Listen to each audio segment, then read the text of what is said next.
फरहान नबी बख्शन्ना। जैसे कि आपको पता है कि हमने स्टार्ट की हुई है सिंध बोर्ड की फर्स्ट ईयर की केमिस्ट्री, वो भी चैप्टर वाइज और लेक्चर वाइज। जो हमारे पास लास्ट टॉपिक था उसका नाम था relation between reactants and products. आज हमारे पास टॉपिक है जिसका नाम है लिमिटिंग रिएक्टेंट। ये टॉपिक जो है एमडीकेट के हिसाब से बहुत ही वैल्यू रखने वाला है। इसमें हमारे पास हर साल एमडीकेट के 2 या 3 केमिस्ट्री के एमसीक्यूज बनते हैं। चलते हैं बोर्ड की तरफ और इस टॉपिक को समझने की कोशिश करते हैं। देखिए लिमिटिंग रिएक्टेंट नाम से ही जाहिर है कि वो चीज जो लिमिट में होना। अब आप समझ लें कोई रिएक्शन में मैं करवाने जा रहा हूं, उस रिएक्शन में जो पहले चीज खत्म होगी उसको हम बोलेंगे limiting reactant. A reactant which is consumed first। आपको मैं मिसाल देके समझाऊं कि मान लें कि मेरे पास A रिएक्टेंट है, दूसरा रिएक्टेंट कौन सा है B, मिलकर बना रहे C। अब जो रिएक्टेंट इनमें से पहले खत्म होगा वो होगा हमारे पास लिमिटिंग रिएक्टेंट। क्या होगा हमारे पास लिमिटिंग रिएक्टेंट। मतलब जब मैं रिएक्शन करवाने जाऊं या कोई रिएक्शन हो रहा है उस रिएक्शन के दौरान जो चीज पहले खत्म हो जाए इसको बोलते हैं हम लिमिटिंग रिएक्टेंट। अब इसकी दूसरी पॉइंट है कि gives least amount of product. अब जाहिर सी बात है जो रिएक्शन में पहले खत्म होगा उसमें रिजल्ट में भी प्रोडक्ट की कमी नजर आएगी। ऐसी बात है। चलते हैं तीसरी पॉइंट की तरफ, स्टॉप्स केमिकल रिएक्शन। अब इसमें से क्या मुराद है। देखिए मेरे पास कोई चीज लिमिट में मौजूद है और वो लिमिट में चीज होने की वजह से मेरे पास रिजल्ट भी कम आ रहा है और रिजल्ट के कम आने की वजह से जो मेरे पास रिएक्शन है वो भी स्टॉप होने जा रहा है। अब ऐसा जो रिएक्टेंट होगा उसको हम बोलेंगे लिमिटिंग रिएक्टेंट। अब इसको समझते हैं डेली लाइफ के एग्जांपल से। आप मान लें कि मेरे पास 8 स्लाइसेस मौजूद है। There are 8 slices. कितने हैं?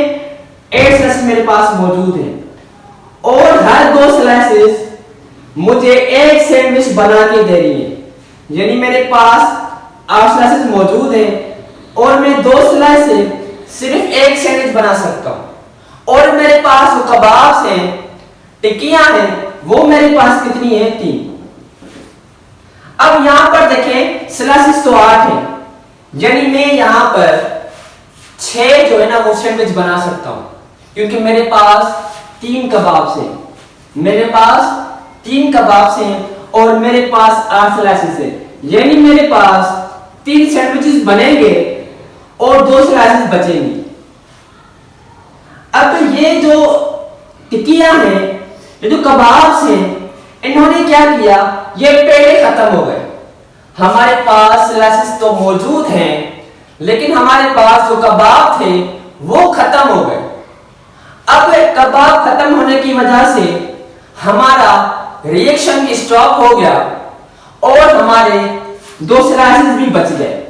अब हमारे पास जो ये कबाब्स कहलाएंगे हम इनको बोलेंगे these are the limiting reactants, क्योंकि इन्होंने प्रोसेस को स्टॉप कर दिया। कौन से प्रोसेस को?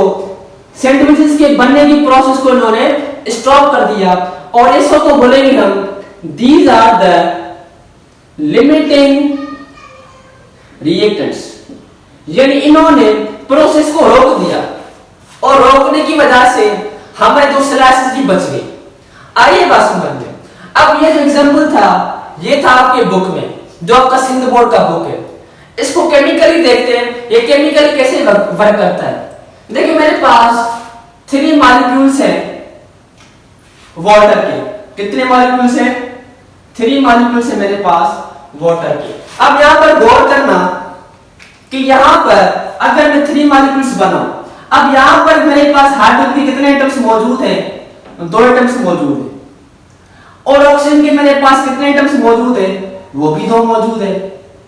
लेकिन जब वाटर बनता है तो यहां पर जो पहले चीज खत्म होती है वो हाइड्रोजन के दोनों एटम्स कंज्यूम हो जाते हैं, जबकि ऑक्सीजन का एक एटम कंज्यूम होता है। अब यहां पर भी वही है कि यहां पर दोनों एटम्स कंज्यूम हो गए वाटर के बनने में, लेकिन यहाँ पर ऑक्सीजन का एक एटम कंज्यूम होता है, एक रहता है।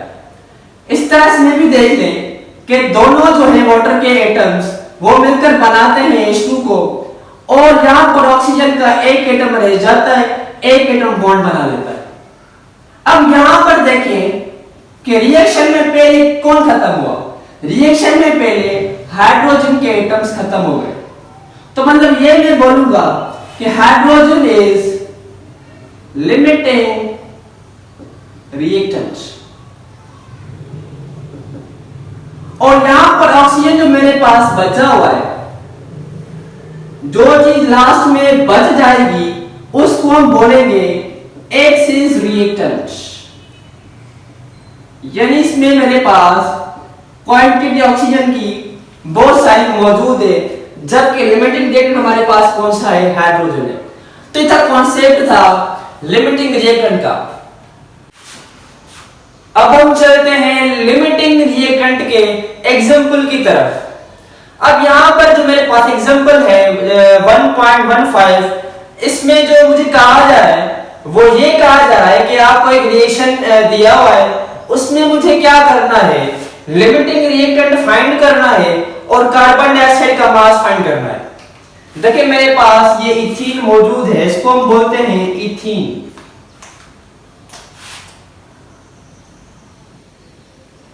इथीन, और ये मेरे पास मौजूद है ऑक्सीजन। अब ये दोनों रिएक्शन करने जा रहे हैं और बन क्या रहा है? कार्बन डाइऑक्साइड बन रहा है और वाटर बन रहा है। अब मुझसे पूछा जा रहा है कि इन दोनों में से लिमिटिंग रिएक्टेंट कौन होगा, यानी पहले रिएक्शन में कौन सा रिएक्टेंट जो है वो कंज्यूम होगा। अब चलते हैं इसकी डेटा की तरफ। मेरे पास जो स्टेटमेंट में वो मैंने यहां पर नहीं लिखी, जो स्टेटमेंट है वो मैंने यहां पर नहीं लिखी। इसमें जो मुझे मास ऑफ इथीन दिया हुआ है वो दिया है मेरे पास 2.8 ग्राम्स, और जो मास ऑफ ऑक्सीजन है वो मुझे दिया हुआ है 6.4 ग्राम्स। अब इसमें मेरे से तीसरी चीज भी मांग रहा है, वो ये कह रहा है कि कार्बन डाइऑक्साइड का मास फाइंड करें। चलते हैं सॉल्यूशन की तरफ। अब हमारे पास क्या, एक तो लिमिटिंग रिएक्टेंट मालूम करना है, दूसरा क्या फाइंड करना है? मास किसका? कार्बन डाइऑक्साइड का। इसका हमें मास फाइंड करना है। अब सॉल्यूशन में पहले क्या करेंगे? जो हमारे पास दोनों रिएक्टेंट्स हैं उसको मोल्स में कन्वर्ट करेंगे। देखिए मोल्स का मेरे पास फार्मूला जो है वो है given mass upon molar mass. Given mass मेरे पास इथीन का है 2.8 ग्राम्स, और जो मोलर मास है वो है 28 ग्राम्स। अब इसके में जो पास मोल्स निकल के आए हुए हैं वो है 0.1 मोल, किसका? इथीन का। अब मैं सेम तरीके से ऑक्सीजन के मोल्स निकालूंगा। गिवन मास क्या है? 6.4 ग्राम्स, और मोलर मास ऑक्सीजन में कितना है? वो है 32 ग्राम्स। अब इसके जो मेरे पास नंबर ऑफ मोल्स निकल के आए हैं वो है 0.2 मोल्स। ये था हमारा फर्स्ट स्टेप, जिसमें हमें क्या करना था? पहले जो है नंबर ऑफ मोल्स फाइंड करने थे दोनों रिएक्टेंट्स के। अब देखिए हम यहां पर बनाएंगे मास मास रिलेशनशिप। हमें क्या दिया हुआ था मास मास रिलेशन में कि एक चीज दी हुई थी, दूसरी चीज हमें फाइंड करनी थी, यानी ग्राम्स में फाइंड करनी थी। अब यहां पर हमें क्या करना है? हमें कंपेयर करना है। किसका कंपेयर करना है? इथीन का और कार्बन डाइऑक्साइड का। अब पहले हम कंपेयर बनाने जा रहे हैं, वो इथीन का बनाने जा रहा है किसके साथ? कार्बन डाइऑक्साइड के साथ। अब यहां पर देखें कि यहां मेरे पास 1 mole of ethene gives 2 moles of carbon dioxide, यानी मेरे पास 1 मोल इथीन बना रहा है 2 मोल्स ऑफ कार्बन डाइऑक्साइड। ये देखें, आ रही बात समझ में? अब क्योंकि हमने 0.1 मोल के मोल्स फाइंड करने हैं, यहां पर देखें जो मेरे पास जवाब आया है 0.1 मोल के।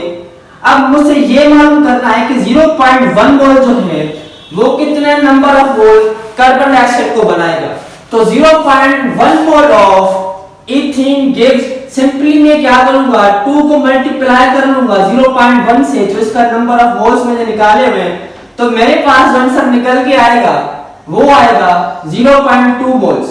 यानी मेरे पास अगर 0.1 मोल्स हैं इथीन के तो मेरे पास 0.2 मोल्स बनकर आएंगे किसके, कार्बन डाइऑक्साइड के।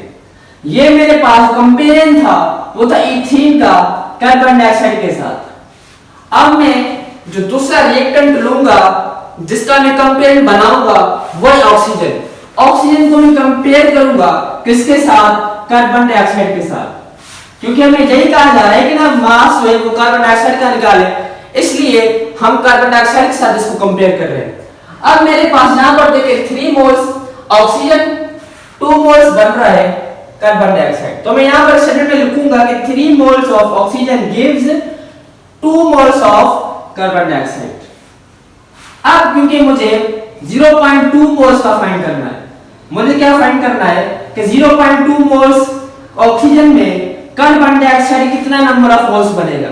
आगे बात समझिए, यहां पर देखिए मैं स्टार्ट करूंगा 1 मोल से। 1 मोल ऑफ ऑक्सीजन गिव्स 2.3, इसको मैंने यहां पर कर दिया वो डिवाइड हो गया, सही है। 1 mole of carbon oxygen gives 2 divided by 3 moles of carbon dioxide. अब मुझे क्योंकि फाइंड करना है 0.2 मोल्स में, क्या फाइंड करना है कि carbon dioxide 0.2 moles of oxygen में कितना होगा, तो जब इनको मैं मल्टीप्लाई करूंगा 0.2 के साथ तो 0.2 moles of oxygen gives 0.133 moles of carbon dioxide. यानी मेरे पास अगर 0.2 मोल्स होंगे तो मेरे पास मोल्स जो कार्बन डाइऑक्साइड के होंगे वो कितने बनेंगे, 0.113 मोल्स। अब यहां पर देखें दोनों को मैंने कंपेयर क्यों किया, क्योंकि मैं कंपेयर करने की वजह से आपने नोटिस नहीं किया होगा यहां मेरे पास लिमिटिंग रिएक्टेंट जाहिर हो गई, बैठ गया कि हां मैं लिमिटिंग रिएक्टेंट हूं और मैं ही रहूंगा। देखिए यहां पर देखें कि 0.1 मोल्स ऑफ इथीन कितना दे रहा था, 0.2 मोल्स, जबकि 0.2 मोल्स ऑक्सीजन कितना दे रहा है, 0.133 मोल्स। अब इसमें से जो कम वैल्यू है, कम मोल्स निकल कर आए हैं वो ऑक्सीजन के आए 0.133। अब less number of moles means that reactant is the limiting reactant. जिस रिएक्टेंट के मेरे पास नंबर ऑफ मोल्स कम होंगे तो मैं समझ जाऊंगा रिएक्शन में ये रिएक्टेंट जो है वो लिमिटिंग रिएक्टेंट है। तो मेरे पास यहां जाहिर है ऑक्सीजन जो है मेरे पास क्या है, लिमिटिंग रिएक्टेंट, लिमिटिंग रिएक्टेंट। अब दूसरी चीज हमें क्या फाइंड करनी है, मास फाइंड करना है किसका, कार्बन डाइऑक्साइड का। हमारे पास जो फार्मूला आता है मोल्स का उसको हमने एक्सचेंज किया, बल्कि इसको रीअरेंज किया, mass is equal two moles multiply by molar mass. अब यहां पर सवाल ये पैदा होता है कि मोल्स यहां पर मैं किसके लूंगा, यहां पर जो मैंने मोल्स लिए हैं 0.133 यहां पर मैंने ऑक्सीजन के लिए, लेकिन ऑक्सीजन की क्यों लिए, देखिए रिएक्शन में जो पहली चीज खत्म हो रही है वो कौन सी है, ऑक्सीजन, क्योंकि ये नंबर ऑफ मोल्स कम दे रही है। अब ये मैंने आपको स्टैंडर्ड में बताया था लिमिटिंग रिएक्टेंट में जो कम मोल्स देगा वो केमिकल रिएक्शन को स्टॉप कर देगा। अब केमिकल रिएक्शन जहां पर स्टॉप हो गया मतलब कार्बन डाइऑक्साइड जो मास है वो भी वहां पर बनना रुक गया, तो हमारे पास लिमिटिंग रिएक्टेंट कौन सा है, ऑक्सीजन है। तो जाहिर सी बात है मैं जो रिएक्टेंट्स लूंगा, लिमिटिंग रिएक्टेंट के मोल्स लूंगा वो किसके लूंगा, ऑक्सीजन के लूंगा। और जब मैं इसके मोलर मास है, ये कार्बन डाइऑक्साइड का मोलर मास, जब मैं इसको नंबर ऑफ मोल से मल्टीप्लाई करूंगा तो कार्बन का जो मास है, सॉरी कार्बन डाइऑक्साइड का जो मास है वो मेरे पास निकल के आएगा 5.85 ग्राम्स ऑफ कार्बन डाइऑक्साइड। यानी मेरे पास इस रिएक्शन में जो कार्बन डाइऑक्साइड का मास बन रहा है वो है 5.85 ग्राम्स, और मेरे पास जो लिमिटिंग रिएक्टेंट है वो है ऑक्सीजन। क्यों है ऑक्सीजन, क्योंकि ये रिएक्शन में जब हम इसको कंपेयर कर रहे थे तो ये लेस नंबर ऑफ मोल्स दे रहा था, जो लेस नंबर ऑफ मोल्स देगा वही होगा हमारे पास द लिमिटिंग रिएक्टेंट।